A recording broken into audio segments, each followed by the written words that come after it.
Alanna Rizzo joins the show. We'll talk Mookie Betts starting to look like Mookie again, Blake Snell's strong return, Dalton Rushing's injury update, Max Muncy coming through in big spots, and whether the Dodgers can finish the sweep against Kansas City. Plus, we'll make our predictions for today's series finale. All that and more on today's episode. This is Blue Dynasty Unplugged. It's time for Dodger Baseball! Start the party, Los Angeles! Your Dodgers have won the World Series! Beat the champ! You gotta knock him out! The Dodgers cement their dynasty! And welcome back to a brand new episode of Blue Dynasty Unplugged. I am your host, Robert Medina, and as always, I am joined by Blue Dynasty contributors Sam Baez, Bobby Hainline, George Contianis, and today we have a very, very special guest, seven-time Emmy Award-winning sports journalist and longtime voice from her time with Sportsnet LA, and she currently is on Foul Territory and Dodgers Territory, Miss Alanna Rizzo. Alanna, thank you so much for joining us. Oh, it's my pleasure. Good to be back with you guys. Thank you. Modern marketing isn't built on guesswork anymore. It's built on data. Malachite Media uses intent data to reach people based on what they're searching, what they're shopping for, and even what they're watching. Helping businesses reach the right audience across Google, social media, streaming TV, and more. Start your digital growth with Malachite Media today. Now, I know we have a short amount of time, so I think we're going to just jump right in. Let's talk about a little bit of what we're seeing with the Dodgers of late, because the Dodgers went through, obviously a 7-game losing streak and have recently turned it around, but it hasn't been pretty, right? It's been a little, for lack of better words, a little sloppy, I guess. They have been facing a team that hasn't been that great this year. So, really wanted to get your thoughts on, where do you see this team right now? What are your thoughts on how they've been performing and these last 2 wins? I think, first of all, we need to take a step back and we need to take a breath, okay? I think the Dodgers, the fan base, myself included, I'm still very much a fan of the Los Angeles Dodgers. I loved my time there, the 7 seasons I covered them. We are so spoiled. And sometimes we need to absolutely have a little bit of perspective of what we are witnessing over the course of the last 10 plus years, right? Yes, the Dodgers, of course, lost 8 of their previous 9 after winning 2 straight games, but they still have a nice cushion in the NL West. That being said, this is a Dodgers team that shows you that they're not infallible. This is a Dodgers team that shows you that they're not impervious to loss and that they don't have some shortcomings. The difference between the Dodgers and other teams that would go through this type of skid is they will be fine because A, they have reinforcements coming. Blake Snell is already back, right? Edwin Diaz, who has struggled since coming off of the IL, is back. Obviously, Tyler Glasnow will be a good boost to a starting rotation that is already good. But the Dodgers are so deep and have so much talent that they can withstand an 8-game skid in the middle of August, the dog days of August. This is a team that will rebound, and this is a team that will be fine. This is not a team that is going to lose 8 out of 9 or whatever it was and find themselves not in a postseason position. The thing is, they need to not rest on their laurels, and Dave Roberts made it very clear that right now he feels like this team is a wild card team, and they can't just assume oh, we're going to be fine. Oh, we are so talented, it's going to be great. They need to button things up, and they're not playing good, clean baseball. Am I worried about the Dodgers? Absolutely not. But does it show me that there are some faults within this club? Absolutely. But I'd rather find out August 1st through the 12th than the first round of the postseason, which right now we don't have the number 1 seed, right? So I'd rather find this out now and fix it than find out in the postseason. Yeah, absolutely. I like the point that you made and, specifically what Doc recently said about this team, because sometimes it feels like we get to, not us, but sometimes on the field, it looks like the team's just too comfortable, right? They're not, there's no sense of urgency, right? And it's understandable. It's a long season. But I really, really enjoyed hearing that come out of Doc because it really reinforces the type of mentality that he wants the team to have, right? One player that has been really turning it around as of late is Mookie Betts. I know Hmm. George has coined the nickname Zesty Mookie based on his current or recent performance. George, what are you seeing from Mookie, and is there anything you'd like to ask Alanna regarding Mookie's performance?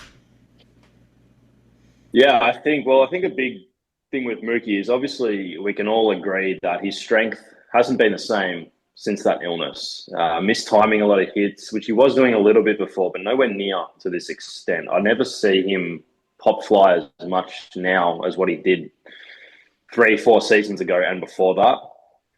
I wanted to, yeah, gather your thoughts on where he's at. The only thing that worries me about Mookie is he's a very flashy player, and how sustainable is it for a player like that to be at the top of their game for so long? And as we know, he's still got a fair few years left on his contract as well. So, do you see him returning to the best he's been, or is it kind of like he's just going to have hot periods here and there moving forward? I think we need to stop thinking of Mookie Betts as the second coming of the Messiah. I think we need to stop Mm. thinking of Mookie Betts as the savior for this team because Mookie Betts, we oftentimes forget how selfless of a player that Mookie Betts is. I mean, he had a great game yesterday, right? He had his 100th career homer as, in a Dodger uniform, that type of situation. Mookie Betts, a pair of doubles, a homer in the series so far, matching the extra base hit total from his previous 27 games, guys. 2 home runs, one double, a 265 slug. Okay, I get it. Like, we want Mookie Betts to be the end all be all of everything. But Mookie Betts is another year older, right? He has 4 World Series championships under his belt. Probably by the time Mookie Betts is done as a Los Angeles Dodger, we're hoping he has what, at least 1 or 2 more World Series championships. He very well could be in the Hall of Fame just based on the longevity and the black type on the reverse of his baseball card. We need to stop thinking of Mookie Betts as the MVP Mookie Betts that the Dodgers were hoping to get when he came over. He is a winning player, and he is an unbelievably selfless player. Mookie Betts could play a gold glove right field. Mookie Betts has played a gold glove shortstop position. You're right, George. He's not been the same since he had that stomach illness. But Mookie Betts doesn't need to carry this team. It is up and down the lineup. And that is why this Dodgers team is so special, is because nobody has to be the superstar. I will take Mookie Betts' defense, particularly when they get into the postseason, when pitching and defense are at a premium, and those are what win ball games. If you don't have the slug, if you're not hitting the ball out of the ballpark, is Mookie Betts going to go back to his MVP season? Probably not. You have to think about how much, every year we're all getting older, right? I mean, Sam looks pretty young. George is pretty young, but it's like we're all getting older, right? We're not going to be the same as we were when we were 21 years old, and you could go to college and go on an all-nighter and show up for an 8 o'clock class. I mean, these guys are so dedicated to their craft. Is Mookie going to be that superstar that we want? He's going to have a over 300 average. Mookie Betts is not a home run hitter, but he's still a doubles guy. He still gets on base. He still plays unbelievable defense. I don't need him to be the MVP Mookie. I just need him to continue to be a really good defensive gold glove shortstop. Do I want his offense to pick it up? Sure. But I mean, this team is not going to rise and fall based on just what Mookie Betts is doing. There's no longer a guy in this lineup that the team, like, for example, even though the New York Yankees are still second in the AL East, they're a totally different team without Aaron Judge, right? They are really just trying to tread water without the services of Aaron Judge. Mookie Betts isn't in the lineup. The Dodgers don't crumble. Is he better? Are the Dodgers better with Mookie Betts? 100%. But the Dodgers don't live and die just based on what Mookie Betts is doing. I'm okay with the production that he has right now as long as his defense stays where it's at.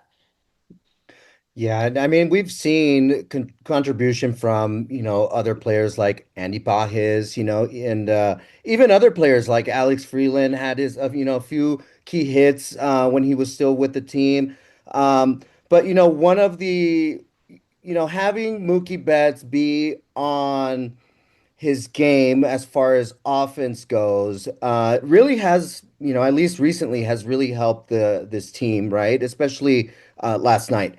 I mean, I think was it last night when he was, I think a triple short of the cycle, Mookie. So it's huge, but I agree with you. You know, I think that a lot of us fans, I guess, have that relation with Mookie and winning championships because that was really the turning point for this team when Mookie Betts came, and then we went on and won in 2020, right?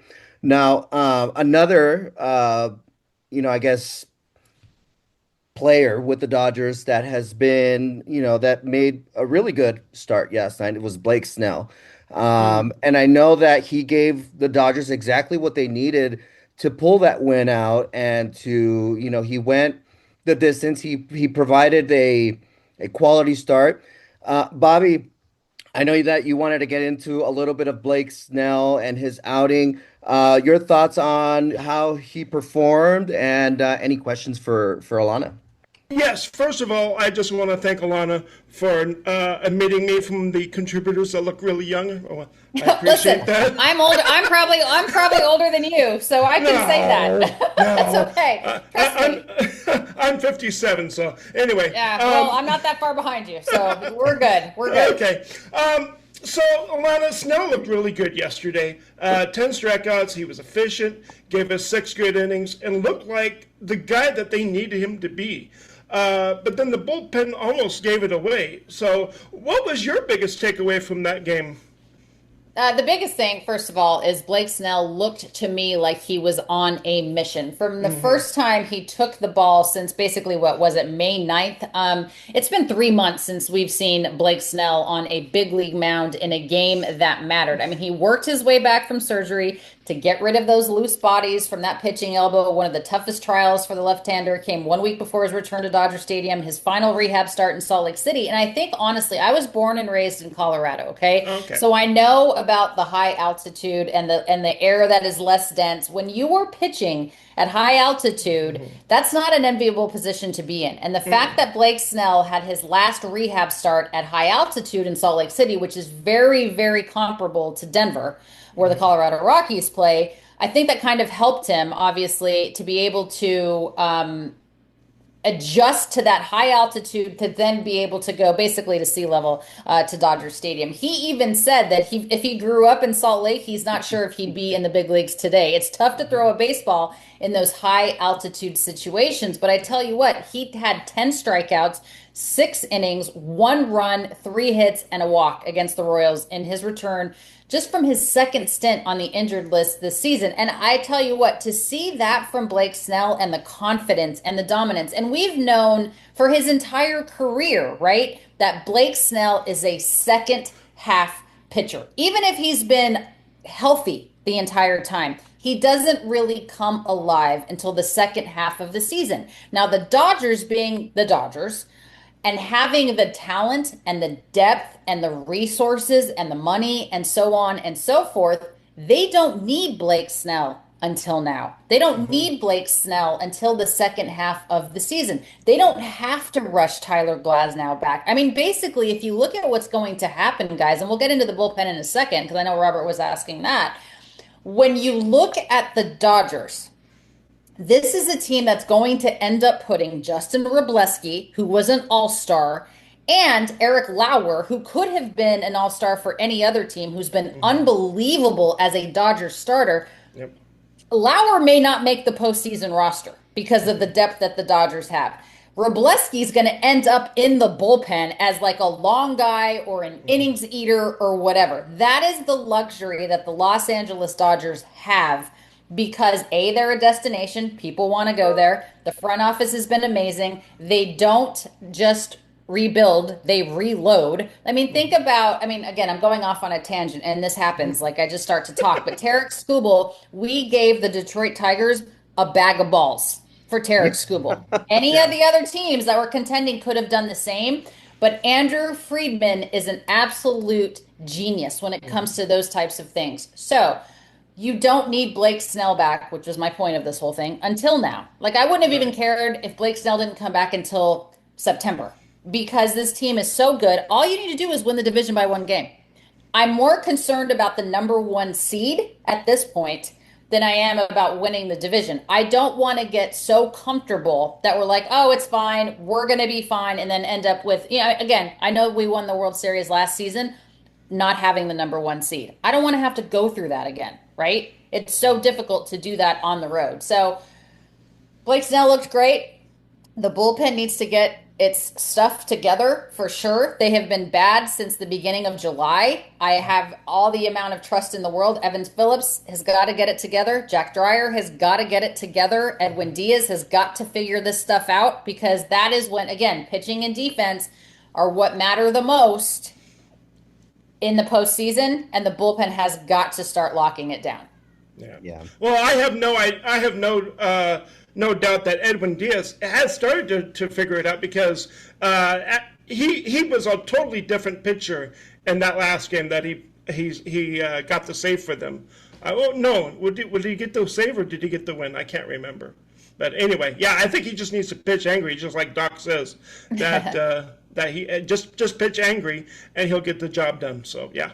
Yeah. So And this team's depth is it's real, right? And there was fans at the beginning or recently even that were saying, "Hey, we don't need another starting pitcher," but you can never have enough pitching as we've learned over the years, right? Especially now that we Otani's down. The bullpen's been struggling a little bit. So having those depth pieces where you can move a Justin Robleski into the bullpen for the postseason, you can use a Roki Sasaki in the bullpen for the postseason. I mean, though all those things are really really big. I guess really big perks of having the type of players that the Dodgers have.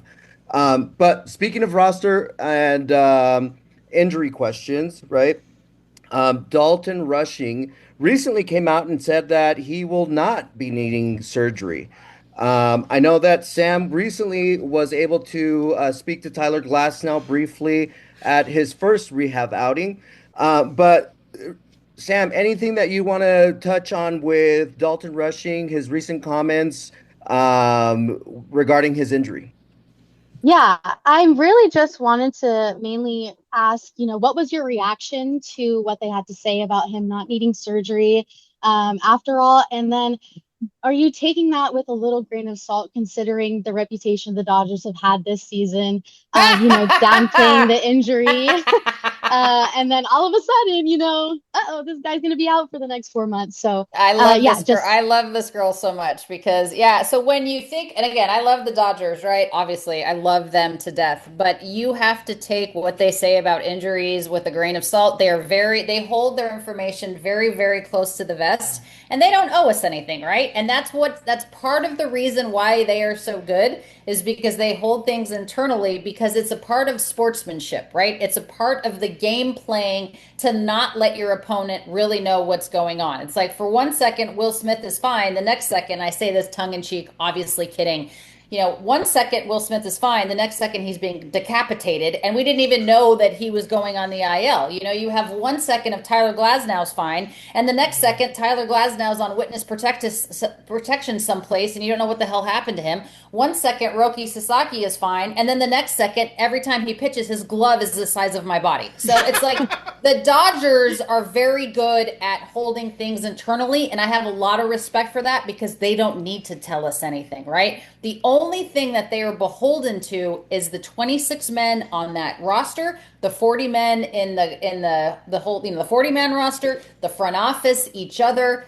They have a system and it works. Now, as far as Dalton Rushing is concerned, that was my biggest concern at the trade deadline is we needed to get another catcher because I did not know what was going to happen with Will Smith. Now I know that they have said that Will Smith continues to stack good days together, and that's all well and good, but Dalton Rushing, for all intents and purposes, was like our number one backup until Will came back, and all of a sudden he's on the IL, may miss a good portion of the season. doesn't need to have surgery, but what does that mean? Does that mean he's going to be okay to be able to repair the partially torn ligament? Do you just give him a cortisone shot after cortisone shot until you get to the postseason or the off season rather, and then have the surgery? He doesn't have to lay on a table and get his arm cut open, is what he told The Athletic after the Dodgers won on Monday night. That's a good thing. That's where we're at right now. But he's on the 10-day injured list last week after a slight tear in that UCL in his throwing arm. I don't think people realize when you think of UCL, you think of pitchers like constantly throwing the ball, right? I'm married to a catcher. My husband is a catcher who threw the ball back just as many times as a pitcher's throwing the ball, right? So this is a real deal with catchers constantly, the wear and tear on that elbow. So I do have a little bit of concern with our catching tandem. No disrespect to Ben Rortvedt, no disrespect to Hunter Fiducia. Yes, they know the staff, but are those two guys what you want in the postseason? I'm not sure. Maybe that's all the Dodgers have. Maybe that's who they have to go with because you don't know what Will Smith is going to have when he comes back or when he comes back. We don't know if we lost Dalton for the rest of the season. I'm glad he doesn't have to have surgery, but that doesn't mean he's going to be ready and available to go down the stretch run with this. So at that point, you're just hoping any offense that you can get from the 9 spot, which is typically your catcher spot. At that point, you're hoping for any offense from Fiducia or Rortvedt. Am I glad that they know the staff? Obviously. Am I glad that they know the organization? Sure. But is it Will Smith and Dalton Rushing level? No, certainly not Will Smith level. Okay, and Dalton. I mean, it's just tough. I'm a little concerned about the catching position as far as the Dodgers. But you can't tell me that they didn't know about Dalton Rushing before the trade deadline because there's no way they would have signed Ben Rortvedt and Hunter Fiducia. You know what I mean? Yeah. So they knew something was going on in that whole thing. So I'm glad he doesn't have to have surgery, according to him. But I don't even know what that means as far as him coming back. Yeah, because I'm not sure if it really even changes anything. We already kind of were expecting him to be out for the season. Even if he came back for a DH, who's to say that UCL is not gonna, change any hitting mechanics? Is he going to be as effective as a DH with the injury? Considering on top of that, we also have Miguel Rojas, Kike Hernandez, who can hop into that DH part. Shohei Ohtani.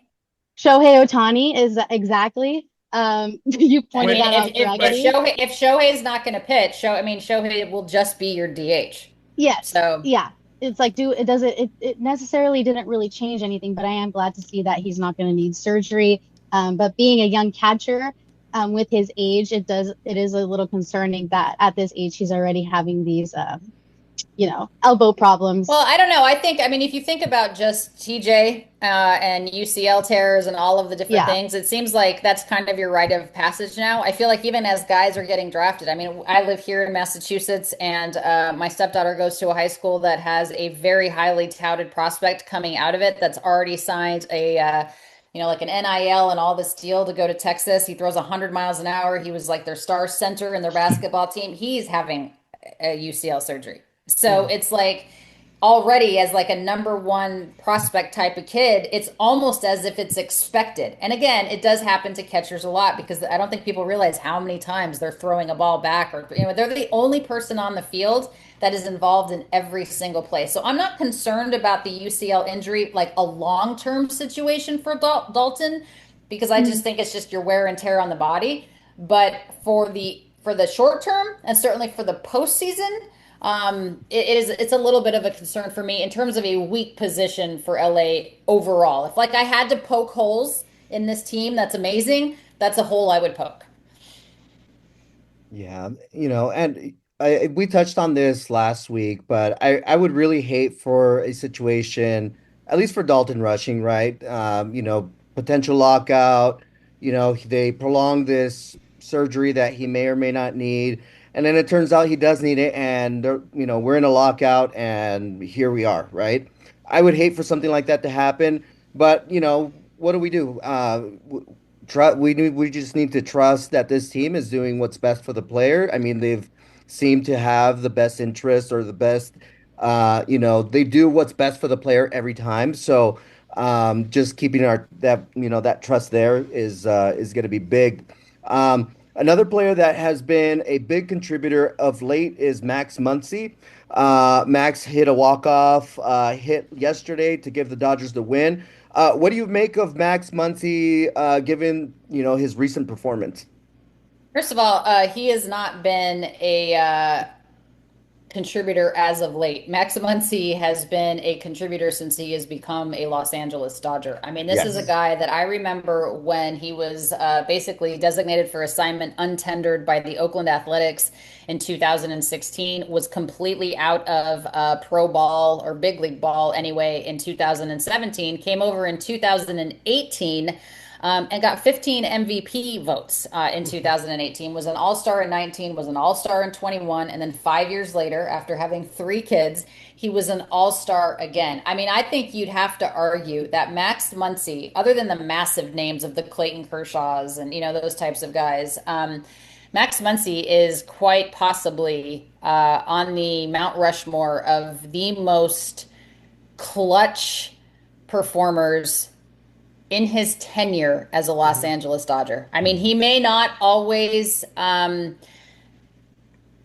hit the ball. He may not always have a sexy average, but this is a guy that works the counts. He forces the opposition to throw strikes. He forces the opposition to throw a lot of pitches. His on base has always been good. You pretty much guarantee he's hitting 25 to 35 home runs this season. He has really turned himself into in my opinion, a gold glove defensive third baseman. Remember when we were like, what? They're going to play Max Muncy at third? What are we doing? And all of a sudden, he has really elevated his game defensively. There is nobody, once Justin Turner left the Dodgers, there has been nobody that I have wanted in a clutch position. I don't know what the heck the Royals were thinking, why they are walking Kyle Tucker to get to Max Muncy. They're obviously not paying attention to what Max Muncy has done. I think the Dodgers have had 6 walk-off hits, wins this season. Muncy has had 2. There's nobody, maybe 3 now.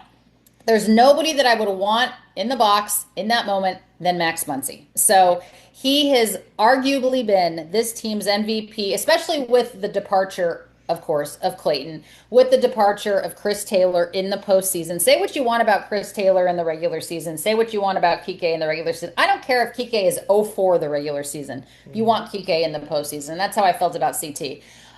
Max Muncy is invaluable to this team. He continues to climb the leaderboards in terms of home runs and all of these different things. And this is a guy that was a castaway by at the time, the Oakland Athletics in 2016. And I don't know that the Dodgers would have won any of their World Series championships without him on that team.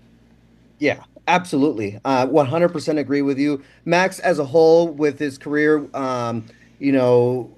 with this team, has been a really big part of everything that this team has been able to accomplish, right? I mean, we have George over here. He's going to name his firstborn after Max Muncy, right? I mean, that's how much us as fans as well, right, have learned to appreciate, those at bats where he grinds it out. And like you mentioned, he draws the walks when to change or to create a momentum in an inning, right?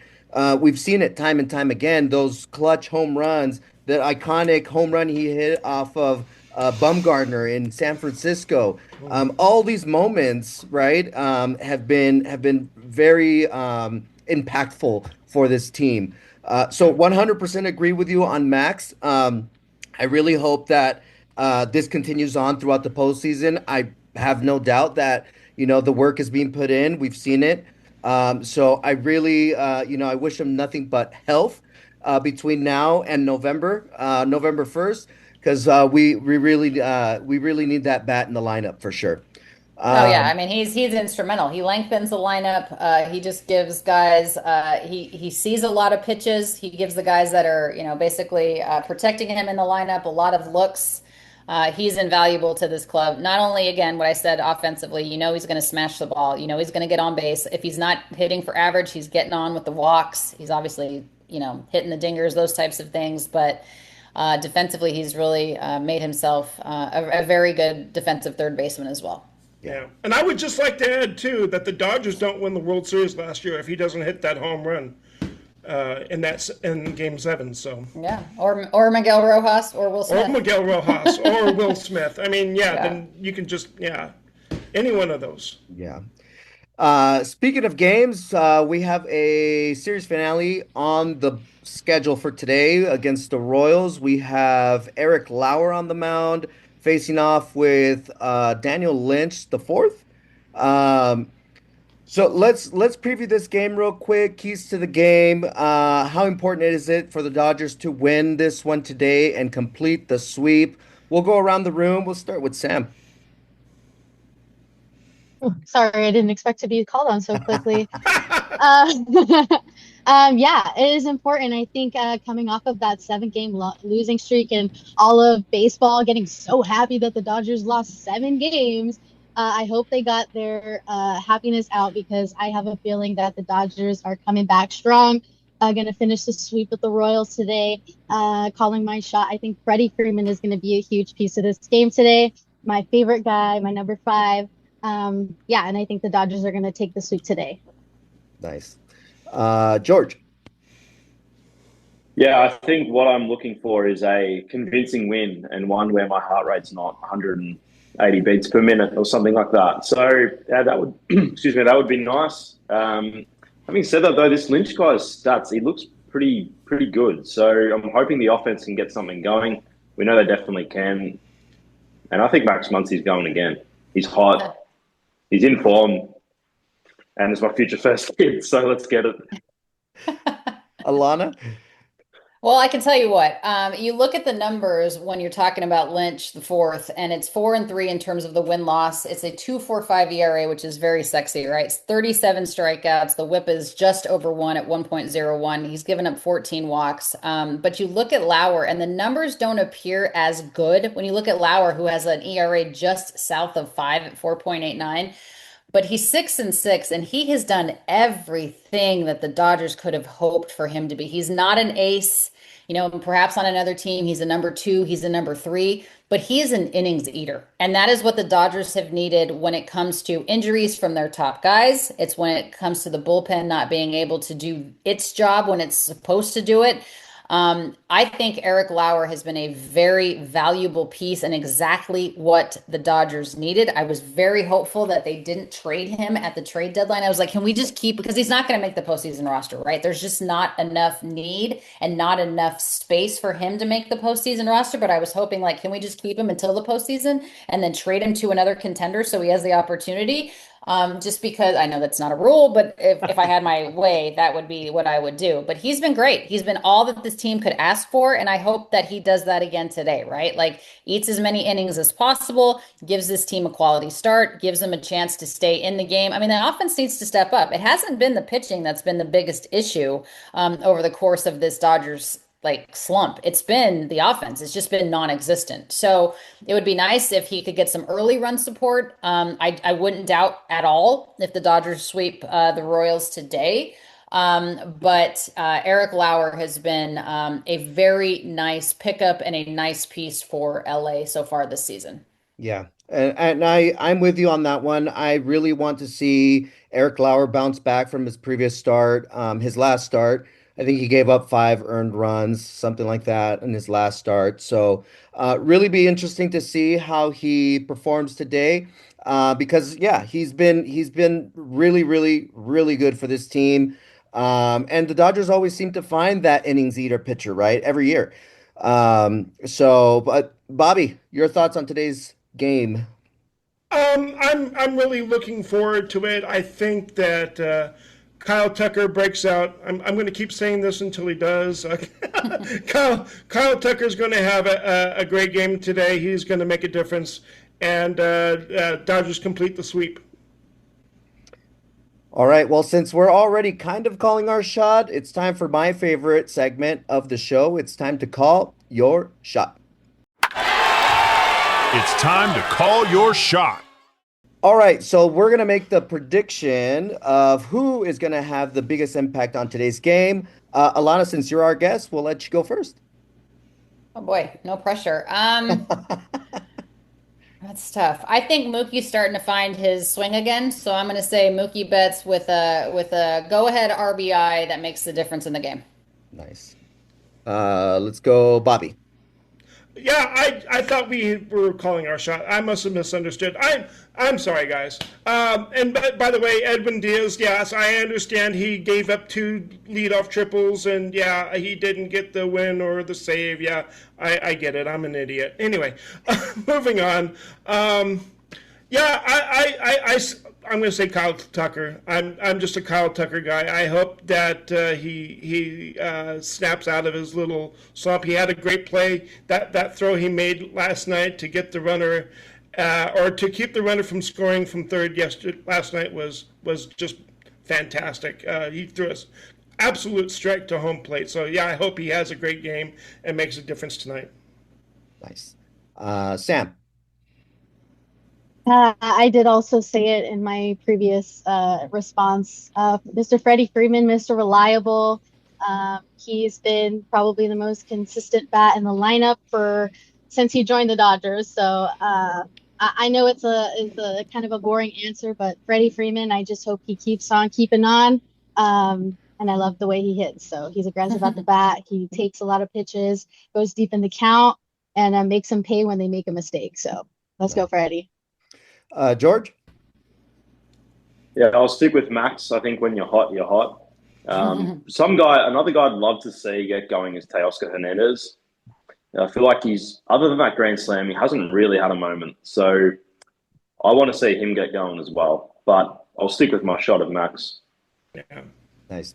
I'm going to go with Mookie. I think that he's turned a corner since his struggles of late, and I think he's gonna have another big game. So, but for those of you at home, don't forget you can call your shot before every Dodgers game by visiting Blue Dynasty on social media. Drop your predictions before the first pitch, and if you call it right, you could be highlighted the next day on Blue Dynasty.